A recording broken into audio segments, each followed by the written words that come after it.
Welcome to Med Practice Made Perfect, brought to you by Practicefirst Medical Management Solutions. My name's Tom Maher, and I'll be your host. So in the first four podcasts that we've done so far, we've talked about a few things. We've talked about KPIs, we've talked about policies, we've talked about coding, we've talked about billing. So one of the things that I thought today would be a good idea is to discuss the idea of marketing. How do medical practices do their marketing? So today's piece will be called Foundational Marketing Pieces for Medical Practices. So as our guest today, we have Claire Carlo, president of the Reds Group. She's been the president of the Reds Group since 2016. The Reds Group focuses on marketing for many types of businesses and also financial consulting for multiple companies in a variety of industries. Prior to forming the Reds Group, Claire has held multiple positions in business, including that of Chief Marketing Officer for a large physician management firm, specializing in emergency medicine, hospitalist medicine, and urgent care. So Claire has a great background, and we've used her here at Practice First. And welcome, Claire. Thank you for having me here today, Tom. You know that I'm a bit of a marketing nerd. I love talking about it. And one of the things when I was preparing for this that I find interesting is that oftentimes when I talk with potential clients, particularly physicians, they want to talk about expensive brand campaigns and awareness campaigns and spending a lot of money on all kinds of things, when in reality they don't have their foundational marketing assets in place. Okay, well that's a great lead in, and I've heard that same thing. Not even being involved in marketing as well. So why don't we start with the basics? I mean, the importance of building a good website and its relevance as a base for the medical practice's marketing effort. So why don't we start with that, Claire? Well, when I talk with clients, every legitimate business needs a good website. And I say that they need to be professional and modern. And one of the things I tell people, if you haven't refreshed your website within the past 5 years, it's probably going to look dated.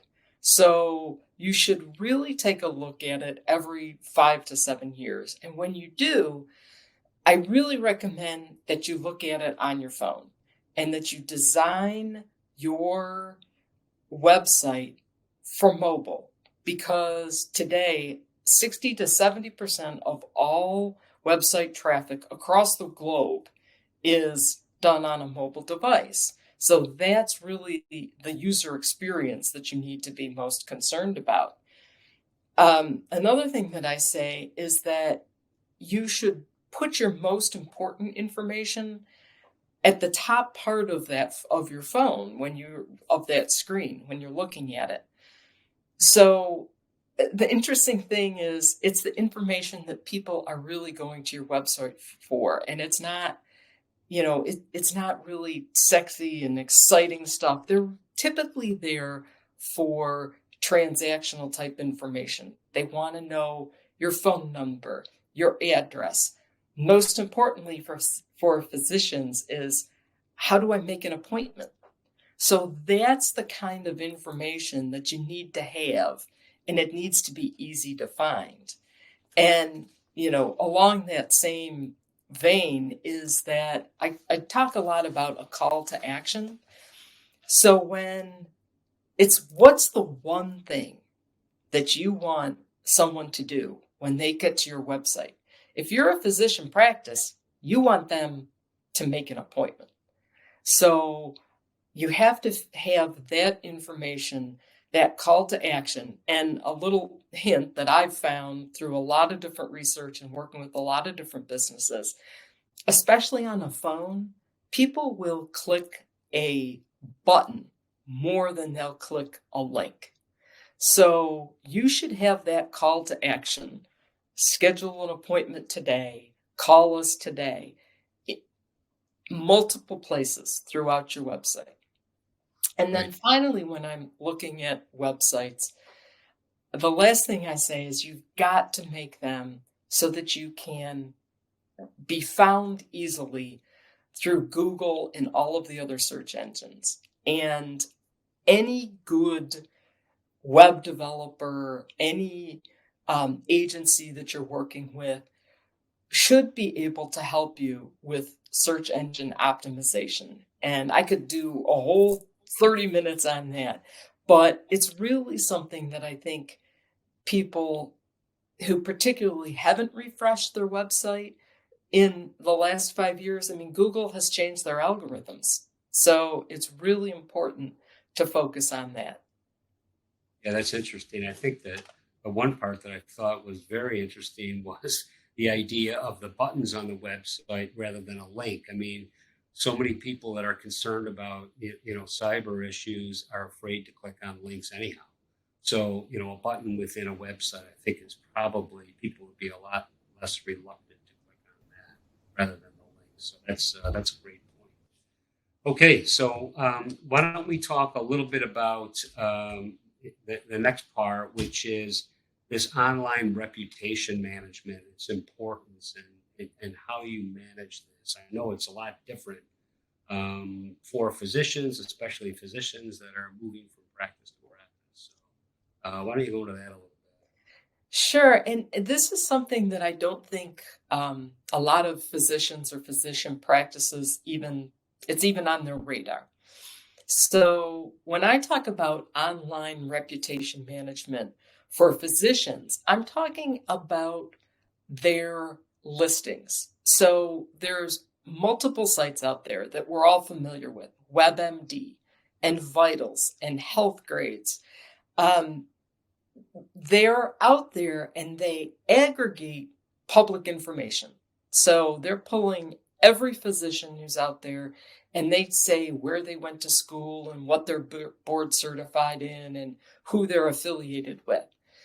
The problem is that not many physicians claim their listings.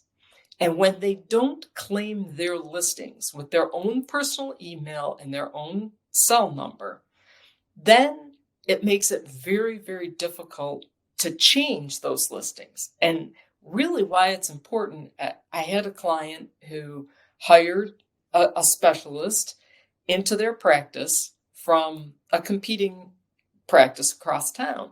Well, that person, let's say Dr. Smith, was listed on all of these websites as with his former practice. And so when somebody searched and was checking reviews, he came up on the former practice. And he knew this, people were calling that practice. And of course, his former practice said, oh, Dr. Smith's not with us anymore, but we have another doctor, who we can set you up with an appointment next week. Right. So he was losing a lot of business and it took a lot. So that's my big piece of advice for physicians. And there's a website called Doximity that has morphed into selling things like calling and all kinds of other things. Mm-hmm. But they still are one of the primary sources or aggregators of this information. So I would go to doximity.com, claim my listing, go to all of WebMD, Rate My Doctor, all of those places, right, and claim my listings. Okay, so do you have to kind of do that with all of those different aggregators of data, or do you you come out of medical school? You would want to set up the account right then, wouldn't you? Your profile, I guess. That would be the best time to do it. Okay. Unfortunately, a lot of physicians that I work with have not. Right. A lot of times it's that someone in their practice that they first started working with set it up. And they used an email address that was specific to that practice that the physician himself or herself did not own. So then they go to try to change it and they no longer have that email address. Okay. So yeah, it's a problem. And that's why I say if physicians can claim those listings themselves and own them themselves, they'll be better off throughout their career. Okay, so I mean, just to clarify though, can they go to just one of these sites to do that, or do they go to all of them, or do they go to Doximity and kind of claim it themselves at the beginning? How do they got to go about it? I'd start with Doximity and then go through, WebMD. other ones as Okay. as they see them. Okay. All right. So then basically when they go to start at their first practice and they say they want to set it up, I mean, you basically hand it to them and say, well, here, I already have my profile set up. I need you to use this one. Yep. And because I mean, it's one thing to once you've left a practice to when you see that, your name and picture and everything else is still up on the old practice to, have that removed, and if it's really hard, you can get a lawyer to help you get it removed. But, these things like I've seen, a million times on Google, etc. Old addresses linger and so forth. Even just us doing a little bit of research here, we'll see, we'll see 3 or 4 different addresses for a physician. Going through the credentialing, and we're not sure which one is active or not until we have conversations. So that's all really good advice. So how about I think you had mentioned talking about Google business listings, and then the I think the reviews is a separate thing. But is the Google business listing, is that different? So when you search on a specific practice name, let's say Carlo Physicians, and you searched on that, oftentimes on the right-hand side of your screen will come up the Google business listing. And it's really important for all businesses to claim that listing. And you want to do it for a couple of different reasons, but also because you then control the information that's on it. It costs nothing to claim it. And once you have it forever. But it's just really important that you do, because you can, if your hours change or you add a location or whatever it is that you're doing as a business, you need to own that listing. Okay. And I'm surprised at how many clients I work with who don't. So that's the first thing I check for. And so mechanically to do that, do they need to have a Google email address, or can they just do it if they had a Yahoo address, for example, they could use that and claim that listing? You can do that, and Google will go through and verify that you actually are who you say you are. Right. Right. That oftentimes includes, sometimes it's a physical piece of mail, sometimes they'll definitely always call you and give you a specific code. They cross-reference different databases. So Google verifies that you do own that business. Okay. All right. That makes sense. Okay. How about reviews? In today's society, everybody loves to write a review, especially if something not so great has happened. So I'm sure there's a strategy for handling that, as well as encouraging, folks to write good reviews. So why don't you tell us a little bit about the whole, review process? Reviews are so important for physicians, and depending on who you believe, Health Grade says that 90% of people check reviews before going to a new physician. Google says it's 70%. It's a lot. A lot of people check reviews before they go see a new physician. And it used to be that the big problem was getting people to write reviews.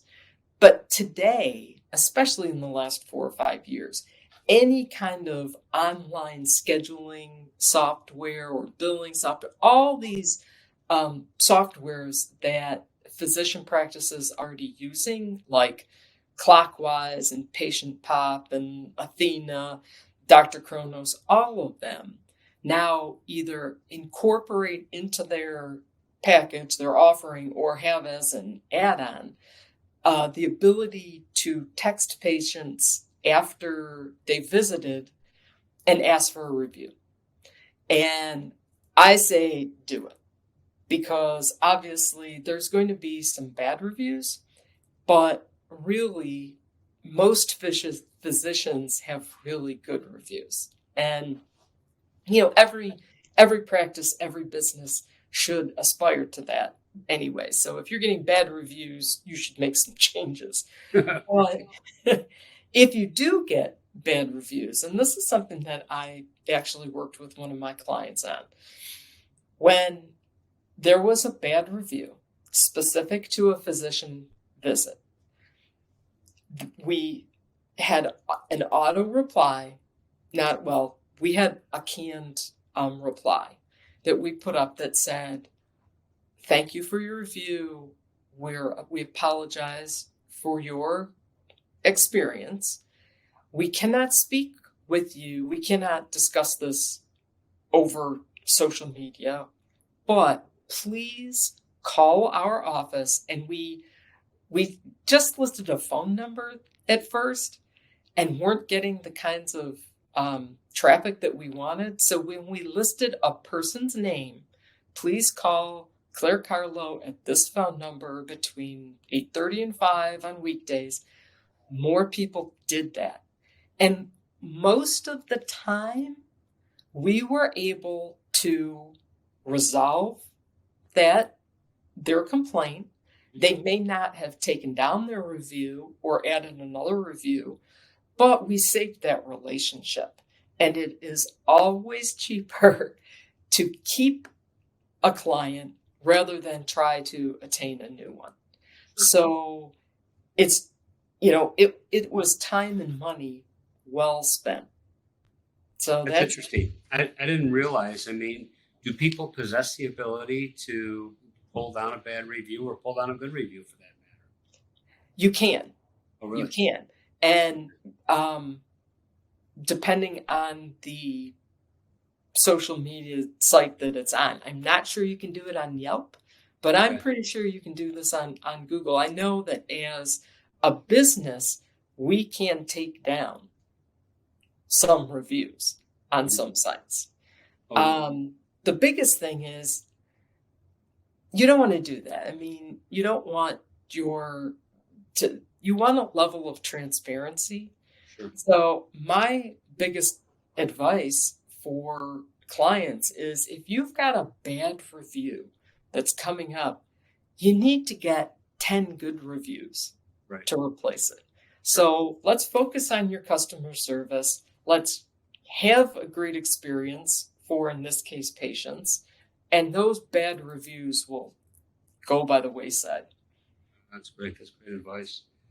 Okay, Claire. So I think the last piece that we wanted to talk about today is, how do we adopt social media into our benefit, for medical practices. I think of all the various social media choices out there, and I would think that Facebook is probably the best choice, I would guess, as far as trying to do things. And obviously you've got to be very careful, I'm sure, with the HIPAA related stuff and protecting patients' privacy, of course. So why don't you just tell us a little bit about how to go about the social?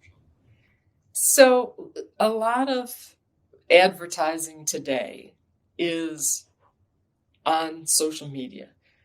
But if you're really going to run a good digital campaign, you have to have good social channels yourself. And again, this is going back to the foundational aspect of marketing. Before you start spending money on paid search and paid digital, paid social campaigns, you should really have a good organic presence. And you're absolutely right. Facebook is still in 2023 the number one social media channel across the globe. It's almost 3 billion monthly users. And then, going down to things like Instagram, that's fourth, YouTube second. So there's a lot of potential out there. Really, my advice to get a good social media presence is to make a plan, make it easy, and make it somebody's job. And I say it's not that hard, really, to have a social media presence. And for making a plan, I mean, you absolutely need to create a social calendar, and you need to commit to doing, I say, a minimum on Facebook of 2 posts per week. So you're really only talking about 8 to 10 posts a month. I mean, that's not a lot.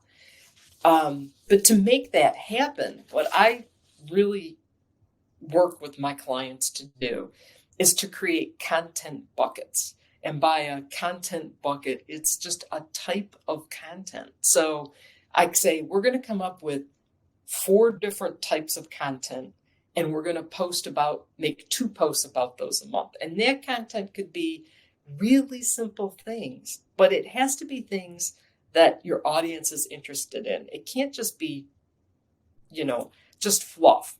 So I say if you are in a physician practice, I suggest things like, obviously, you want to feature all of your physicians, at least one a month. You want to have an explanation of each of your service lines once a month. You could do something like if they're confusing medical terms that you want to explain, that you use in your specialty. That's super interesting. Or a certain diagnosis, or what's on the horizon. There was this kind of drug we're seeing is being tested now. So actually things of substance are what people want to read. And once you come up with 4 or 5 content buckets, then it's easy to come up with a number of posts about them. Then the next thing I say is just make it easy. There are so many free tools out there. I use Canva now for design. You can set up they have all of the social media, the sizes of what the post should be. They're already pre-planned. Canva's free. You create templates, easy to do. And they have free schedulers. There's Sprinkler and I'm thinking Brandwatch, Sochi. And you can schedule out a month. You create 10 of these, schedule them. I try to create 3 to 6 months worth with my clients. And we schedule them all out there, and we don't forget about it because we're seeing what's working, what people are engaging with, and we are putting in, if there's change of hours for a holiday, or if there's other things, other more, immediate posts, you sprinkle those in, but you've got your posts already set up ahead of time. So that's make a plan, make it easy. And then my last thing is make it someone's job. And I encourage clients to write into the job description of someone on their staff. And if they absolutely don't have anybody, there are tons of freelancers, tons of agencies, a lot of people who do this. Mm-hmm. So I just think it's really, really important that it's someone's responsibility. And of course, as you mentioned, there's certainly HIPAA concerns. You obviously cannot use photographs of any of your clients or any personal information about them without their written permission. And then again, on your social channels, if you are talking about, diagnoses or drugs or terms, I think it's good to have a disclaimer, just like you'd have a disclaimer on your website that says that this is not, you know, medical advice. And those kinds of disclaimers obviously run through your attorney. There's plenty of examples out there, but it's just smart business to do so. Right.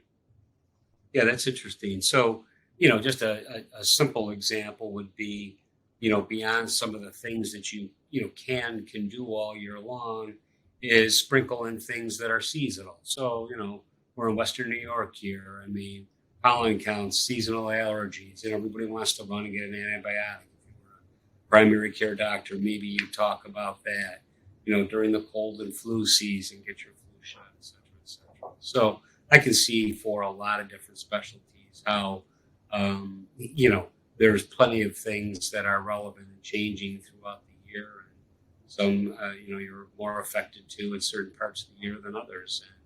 And, I think that's a good point, though. Like if it's not somebody's job, let's sometimes, in a busy medical practice, that's the last thing that somebody thinks of doing is this, and they've really got to make it a part of their job. So, that's fantastic, Claire. So, do you think you have any other pointers that you'd like to point out before I wrap up? I think you've hit everything, but Well, I think that once people really take a look at what they have in place, if they look at their website, their social channels, their online reputation, I think then people within practices are able to look at things like acquisition costs for patients and, how much investment in branding and advertising campaigns. And for a lot of specialty practices, you really have to sit and say, would my money be better invested in really more working on relationships with other physicians for referrals or going after patients directly? So I think you really have to really understand your own business. Sure. And where patients are coming from and how they hear about you. And with marketing, I always say lead with your strength. So if clients are coming or patients are coming to you through one avenue, really pursue that avenue first before you pursue others. But that's great advice. Yeah, that's interesting. I really, no matter what the specialty is, I mean, some practices are more. I would imagine you might push more in one area than the other via like website and presence versus social. Obviously the online reputation management is important for all, but when somebody's looking for a specialist, I mean, they typically go to Google, and that's how they start looking. Or sometimes they'll get names and look for a referral, but 9 times out of 10, especially if you're going to talk to a surgeon, I mean, you want to read some reviews. You want person might be great educated, but maybe they're not a great surgeon. That's possible. So that's a very interesting point. So I know that there's a lot more that we could delve into. Maybe we'll do that on a future episode. And these were, really the basics. And Claire, so appreciate you coming to join us today. In summary, what we talked about today was basically website development, getting yourself a decent website, claiming your own online reputation, and managing that throughout your career. And finally, the impact of social on your practice. So all those things very important.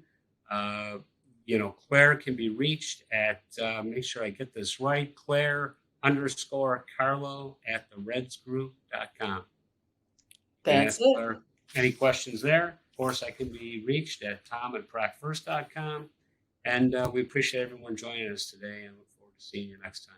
Thanks, everyone. Thanks for listening to Med Practice Made Perfect.